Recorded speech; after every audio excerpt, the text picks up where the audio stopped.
राज्य में आज इतनी चहल पहल क्यों है, खासकर पवेलियन हाउस के सामने? एक व्यक्ति ने दूसरे की तरफ इशारा करते हुए पूछा। व्यक्ति ने जवाब देते हुए बताया, आज यहाँ पर इस दूसरे राज्य की सबसे सुंदर युवती चित्रा आने वाली है, जिसकी एक झलक के लिए सारे युवक और युवतियां यहाँ भीड़ इकट्ठा किए हैं। तभी एक जोर की ध्वनि सुनाई दी। चित्रा आ गई। वाह, कितनी सुंदर है ये। एक सुंदर नकाबपोश युवती जिसने क्रीम रंग की एक कुर्ती पहन रखी थी और उसके ऊपर से हल्के हरे और क्रीम रंग की कोट पहन रखी थी जो कि घुटने से नीचे तक थी। ये उस वक्त का सबसे प्रचलित पहनावा था जो कि सिर्फ राजसी और रईस लोग ही खरीद सकते थे।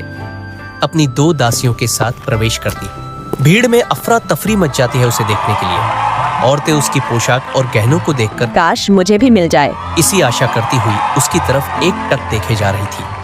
चित्रा चुलबुले मिजाज में सबकी तरफ हाथ हिलाते हुए और जो पास थे उनसे हाथ मिलाते हुए पवेलियन हाउस में चली गई। बाहर सभी लोग इंतजार में थे कि कब वो युवती बाहर आएगी। पवेलियन हाउस में एक सिपाही कार्यालय की तरफ दौड़ते हुए द्वार से आवाज लगाता है।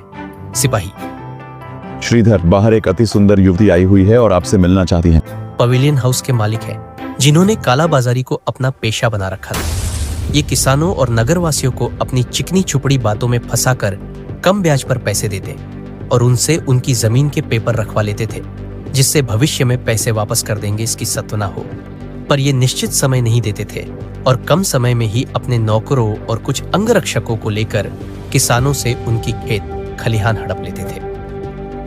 श्रीधर उत्साहित होते हुए, सप्रेम, अंदर आने का बुलावा दो और सब इस कमरे से बाहर चले जाओ। शात्मक स्वर, किंतु उन्हें देखकर ऐसा लग रहा था जैसे मानो बेसब्री से इसी क्षण का इंतजार कर रहे हो। चित्रा नटखट सी मुस्कान के साथ हल्के पांव लहराते हुए आंखों पर आ रहे बालों को संवारते हुए अंदर आई, मानो इंद्र के दरबार से उर्वशी आ रही हो, और श्रीमान के सामने रखी कुर्सी पर बैठ गई। चित्रा की खूबसूरती को देखते ही मानो श्रीमान हक्के बक्के रह गए और उसकी सुंदरता में खो गए।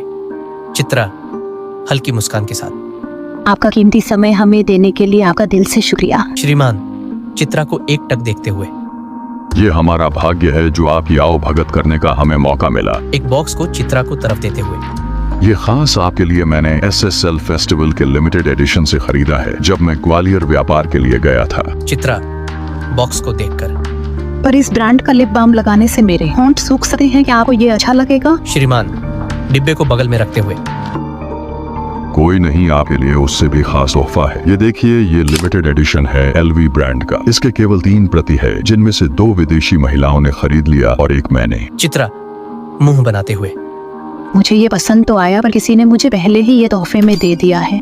एक बॉक्स को दिखाते हुए इशारा करती है। श्रीमान अपने कमरे की तरफ भागते हुए, फिर तो आपके लिए मेरे पास एक खजाना है जो कि इस राज्य के शाही परिवार की निशानी है। बॉक्स माया को देते हुए, चित्रा बॉक्स को जैसे ही खोलती है उसमें हीरे से जड़ी एक केतली जो कि इतनी चमकदार थी कि अगर उसे अंधेरे कमरे में रख दिया जाए तो रोशनी हो जाए। क्या आपको यह खजाना पसंद आया?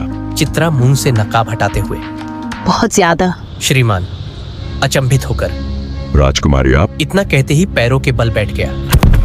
राजकुमारी उपनाम चित्रा। जी मैं गिरफ्तार कर लो इसे। जी में राजकुमारी का नकाबपोश अंगरक्षक है जिसे अंग्रेजी शैडो बॉडीगार्ड कहते हैं। जी मैं। जी राजकुमारी। यही खजाना महारानी चित्रा के थे। क्या होगा आगे श्रीमान? क्या अपने आप को बचा पाएगा? आगे की कहानी अगले भाग में। प्यारे दोस्तों, मेरे चैनल को सब्सक्राइब करें, वीडियो को लाइक करें। आपको वीडियो कैसी लगी कमेंट बॉक्स में जरूर बताएं।